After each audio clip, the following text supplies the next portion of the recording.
नमस्कार दोस्तों, आइए सुनते हैं शनि देव की व्रत कथा। एक समय स्वर्लोक में सबसे बड़ा कौन है के प्रश्न पर 9 ग्रहों में वाद विवाद हो गया। विवाद इतना बड़ा कि परस्पर भयंकर युद्ध की स्थिति बन गई। निर्णय के लिए सभी देवता देवराज इंद्र के पास पहुंचे और बोले, हे देवराज, आपको निर्णय करना होगा कि हम में से सबसे बड़ा कौन है। देवताओं का प्रश्न सुनकर देवराज इंद्र उलझन में पड़ गए। इंद्र बोले, मैं इस प्रश्न का उत्तर देने में असमर्थ हूँ। हम सभी पृथ्वी लोक में उज्जैनी नगरी में राजा विक्रमादित्य के पास चलते हैं। देवराज इंद्र सहित सभी ग्रह देवता उज्जैनी नगरी पहुँचे। महल में पहुंचकर जब देवताओं ने उनसे अपना प्रश्न पूछा तो राजा विक्रमादित्य भी कुछ देर के लिए प्रसन्न हो उठे, क्योंकि सभी देवता अपनी अपनी शक्तियों के कारण महान थे। किसी को भी छोटा या बड़ा कह देने से उनके क्रोध के प्रकोप से भयंकर हानि पहुंच सकती थी। अचानक राजा विक्रमादित्य को एक उपाय सूझा और उन्होंने विभिन्न धातुओं स्वर्ण, रजत, चांदी, कांसा, ताम्र, तांबा, सीसा, रांगा, जस्ता और वह लोहे के 9 आसन बनवाए। धातुओं के गुणों के अनुसार सभी आसनों को एक दूसरे के पीछे रखवाकर उन्होंने देवताओं को अपने अपने सिंहासन पर बैठने को कहा। देवताओं के बैठने के बाद राजा विक्रमादित्य ने कहा, आपका निर्णय तो स्वयं हो गया। जो सबसे पहले सिंहासन पर विराजमान है वही सबसे बड़ा है।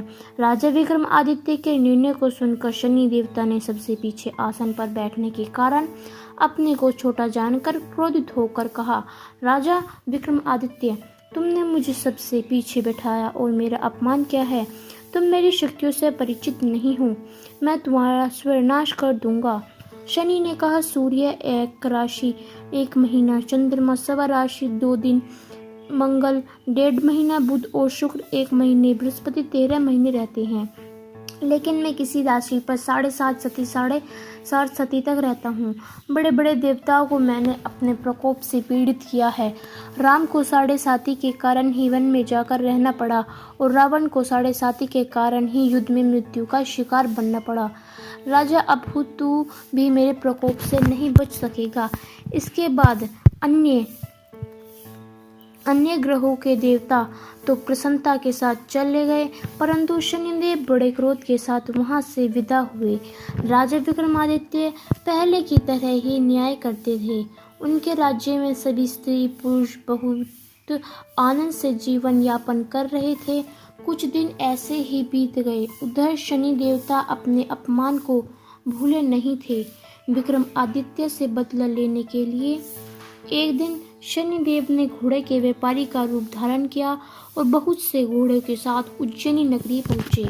राजा विक्रमादित्य ने राज्य में किसी घोड़े के व्यापारी के आने का समाचार सुनकर तो अपना अश्वपाल को घोड़े को खरीदने के लिए भेजा।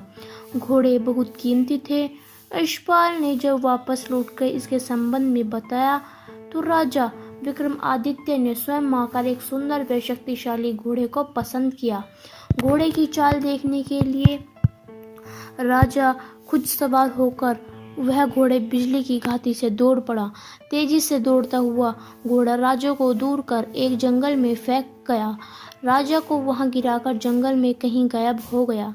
राजा अपने नगर को लौटने के लिए जंगल में भटकने लगा, लेकिन उन्हें लौटने का कोई रास्ता नहीं मिला। राजा को भूख प्यास लग गई। बहुत घूमने पर उसे एक चरावा मिला। राजा ने उसे पानी मांगा। पानी पीकर राजा ने उस चरावे को अपनी अंगूठी दे दी।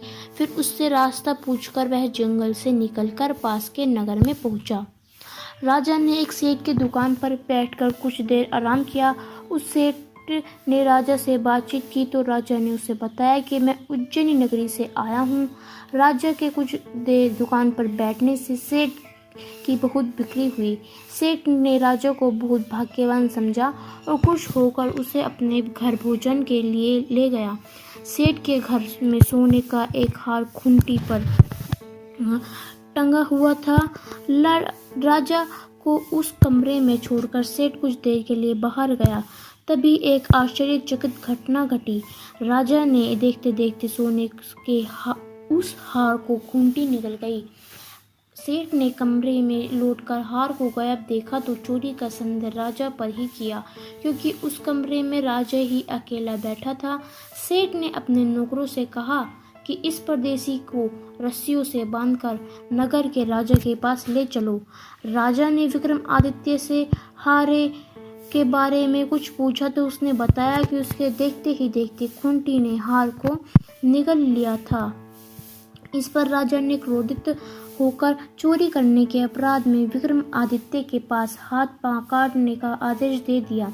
राजा विक्रमादित्य के हाथ पांव काटने पर उसकी नगर की सड़क पर छोड़ दिया। कुछ दिन तक बाद एक तेली उसे उठाकर अपने घर ले गया और उसे अपने कोल्हू पर बैठा दिया। राजा आवाज देकर बैलों को हाँकता रहता। इस तरह तेली का बैल चलता रहा और राजा को भोजन मिलता रहा। शनि के प्रकोप की 7.5 पूरे होने पर वर्षा ऋतु आरंभ हुई।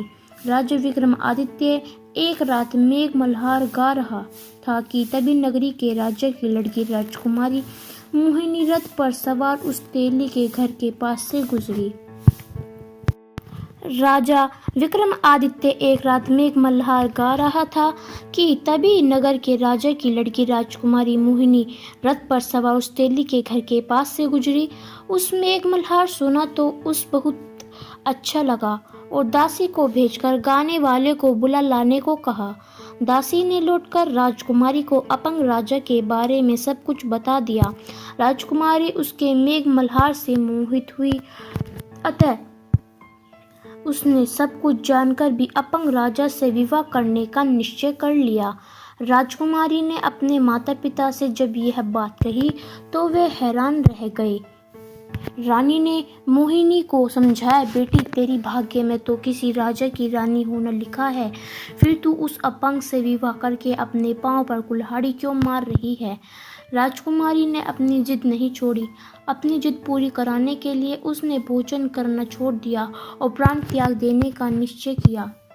आखिर राजा रानी को विवश होकर अपंग विक्रमादित्य से राजकुमारी का विवाह करना पड़ा।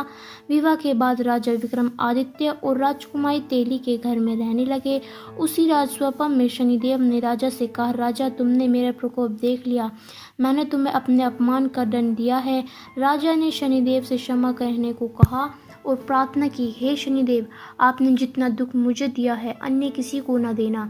शनिदेव ने कुछ सोचकर कहा, राजा मैं तेरी प्रार्थना स्वीकार करता हूँ।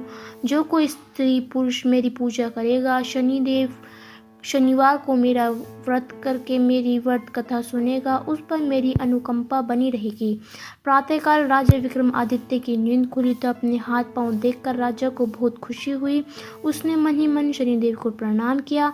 राजकुमारी भी राजा के हाथ पांव से सलामत देखकर आश्चर्य में डूब गई। तब राजा विक्रमादित्य ने अपने परिचय देते हुए शनिदेव के प्रकोप की सारी कहानी सुनाई। सेठ को जब इस बात का पता चला तो दौड़ता हुआ तेली के घर पहुंचा और राजा के चरणों में गिरकर क्षमा मांगने लगा। राजा ने जब उसे क्षमा कर दिया, क्योंकि यह सब तो शनि के प्रकोप के कारण हुआ था। सेठ ने राजा को अपने घर ले गया और उसे भोजन कराया। भोजन कराते समय वहां एक आश्चर्यचकित घटना हुई और